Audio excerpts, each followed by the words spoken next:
Wake me up with a bright smile on now. Take me in the dark, so won't get lost now. Hello everyone! Hello mga kaBETHiful! Welcome to my YouTube channel! And welcome also to my kitchen. For today's video guys, I will be cooking my home version of chicken curry. And at the same time, I will be using the granite cooker set that I bought the other day. So guys, stay with me and let's cook chicken curry.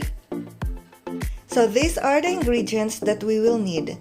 We have ginger, garlic, onion, yellow capsicum, carrots, potatoes, salt, olive oil, the curry powder itself, ground black pepper, cooking cream, and chicken. So guys, let's start cooking. So lagyan po natin ng oil.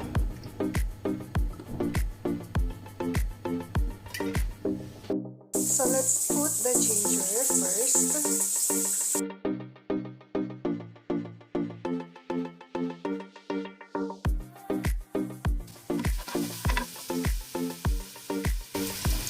Then let's put the garlic.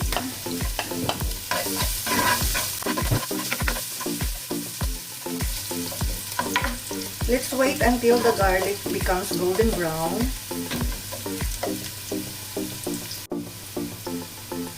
And then let's put the onion.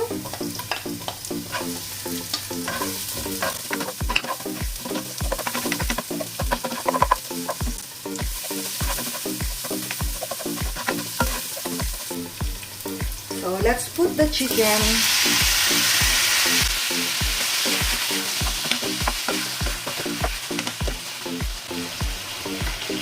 Let's cover the chicken. Let's wait until maybe 5 minutes. Let it simmer and then we will come back.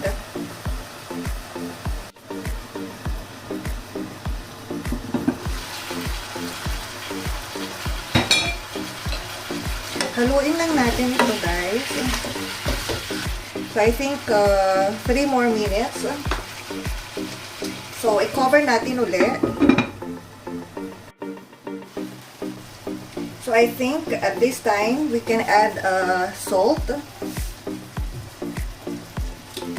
pepper, the ground black pepper, and then we can add also the curry powder.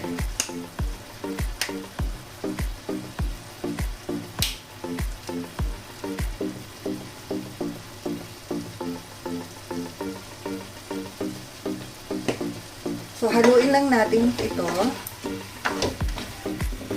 And then, cover uli natin.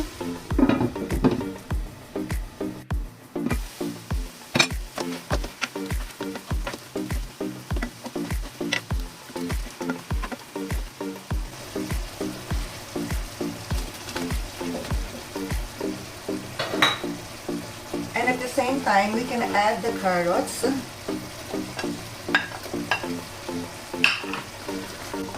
I-cover uli natin ito ng 2 minutes.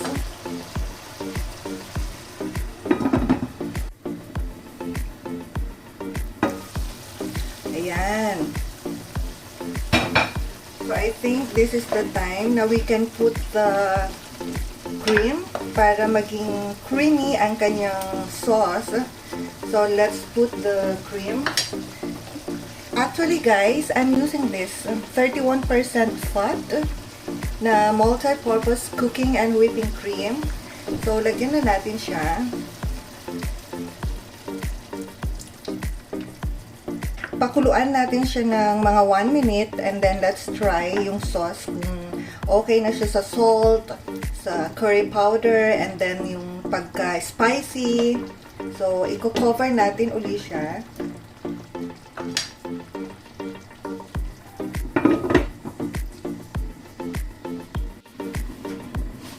So, ayan guys. Ayan no.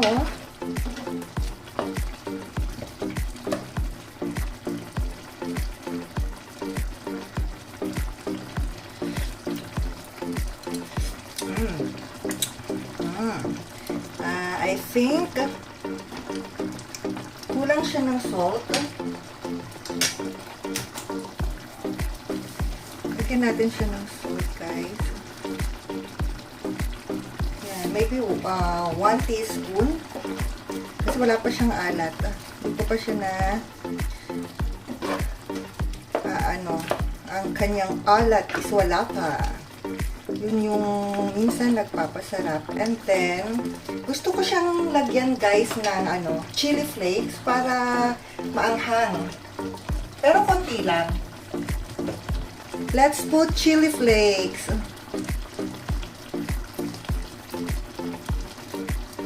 Yan, konti lang. Baka masobrahan natin ang anghang. So, mix uli. Yan.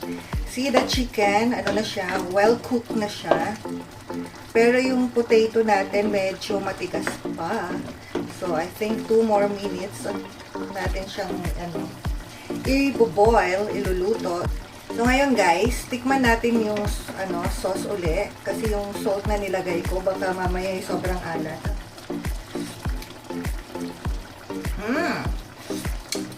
Okay naman na siya guys. Itong ulam na to is pang kanin, guys. Yung sauce pa lang, yung sarsa pa lang niya, mapaparami ka ng kanin. So, only rice. So, cover natin uli ng 2 minutes. And then, yun na guys, okay na siya. Okay na ang kanyang sauce.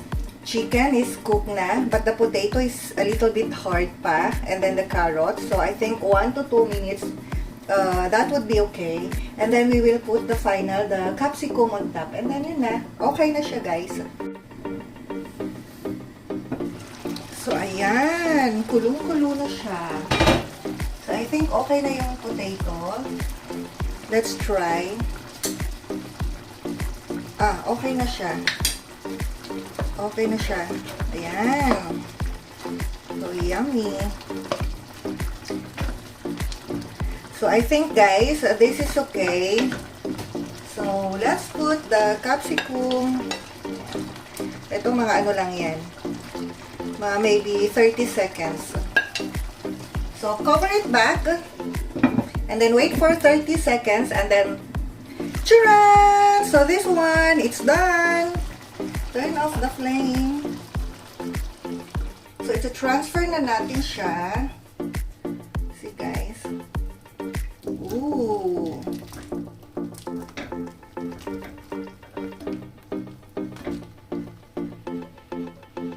Yan.